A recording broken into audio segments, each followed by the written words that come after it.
Stone Soup by Marcia Brown. A Caldecott book.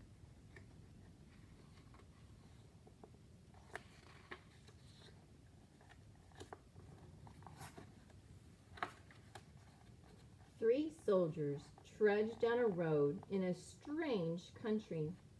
They were on their way home from the wars.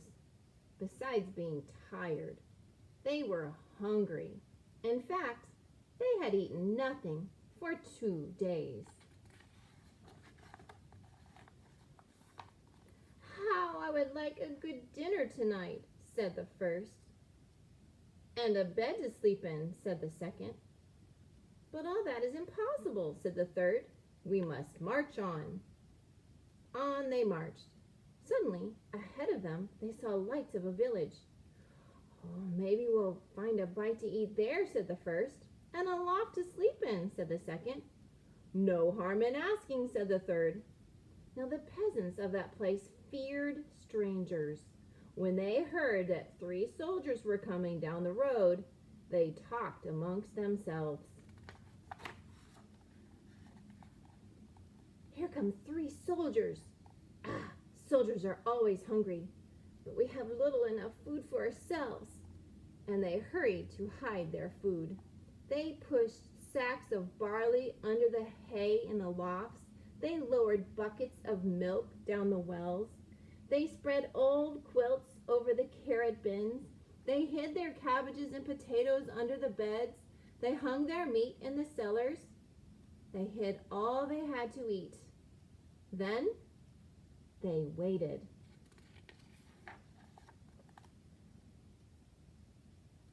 The soldiers stopped at the first house of Paul and Francoise. "Good evening to you," they said. "Could you spare a bit of food for 3 hungry soldiers?" "Ah, we've had no food for ourselves for 3 days," said Paul. Francoise made a sad face. "It's been a poor harvest." The 3 soldiers went on to the house of Albert and Louise. "Could you spare a bit of food and have you some corner where we could sleep for the night?" "Oh no," said Albert. "We gave all we could spare to soldiers who came before you." "Our beds are full," said Louise. At Vincent and Marie's, the answer was the same. It had been a poor harvest, and all the grain must be kept for seed.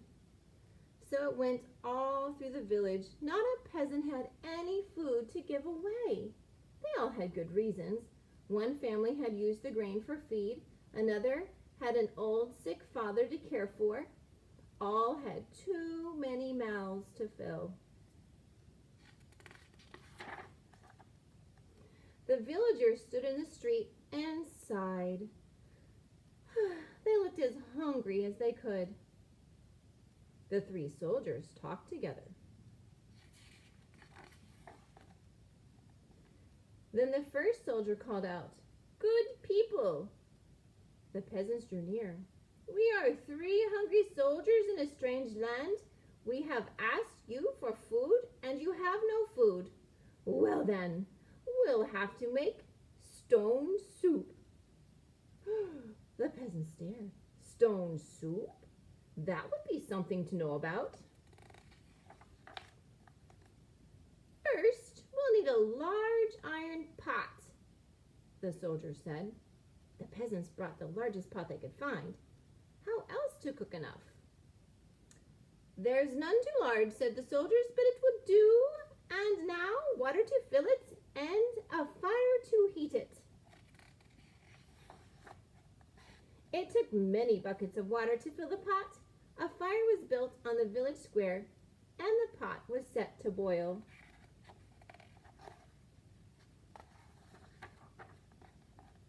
"And now, if you please, 3 round, smooth stones." Well, those were easy enough to find. The peasants' eyes grew round as they watched the soldiers drop the stones into the pot. "Any soup needs salt and pepper," said the soldiers as they began to stir. Children ran to fetch salt and pepper. Stones like these generally make good soup, but oh, if there were carrots, it would be much better. Why, I think I have a carrot or two, said Francois as she ran off, and off she ran. She came back with her apron full of carrots from the bin beneath the red quilt. A good stone soup should have cabbage, said the soldiers as they sliced the carrots into the pot. But no use asking for what you don't have. I think I could find some cabbage somewhere, said Marie as she hurried home. Back she came with 3 cabbages from the cupboard under the bed. If only we had a bit of beef and a few potatoes, this soup would be good enough for a rich man's table. The peasants thought that over. They remembered their potatoes and the sides of beef hanging in their cellars. They ran to fetch them. A rich man's soup, and all from a few stones. It seemed like magic. Ah, sighed the soldiers as they stirred the beef and potatoes. If only we had a little barley and a cup of milk. This soup would be fit for the king himself. Indeed, he asked for such a soup when last he dined with us. The peasants looked at each other. The soldiers had entertained the king? Well, but no use asking for what you don't have. The soldiers sighed. Peasants brought their barley from the lofts. They brought their milk from their wells. The soldiers stirred the barley and milk into the steamy broth while the peasants stared. At last the soup was ready. All of you shall taste, the soldiers said, but first a table must be set. Great tables were placed in the square, and all around were lighted torches. Such a soup! How good it smelled! Truly fit for a king. But then the peasants asked themselves, would not such a soup require bread and a roast and cider? Soon a banquet was spread and everyone sat down to eat. Never had there been such a feast. Never had the peasants tasted such soup, and fancy, made from stones. They ate and drank and ate and drank, and after that, they danced. They danced and sang far into the night. At last, they were tired. Then the 3 soldiers asked, is there not a loft where we could sleep? Let 3 such wise men, such wise and splendid gentlemen sleep in a loft? Indeed, they must have the best beds in the village. So the first soldier slept in the priest's house. The second soldier slept in the baker's house.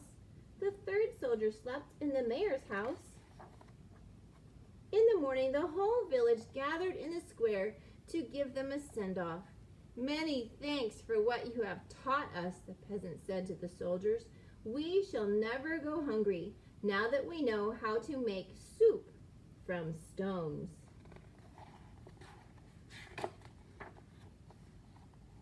Oh, it's all in knowing how, said the soldiers, and off they went down the road. Such men don't grow on every bush. The end.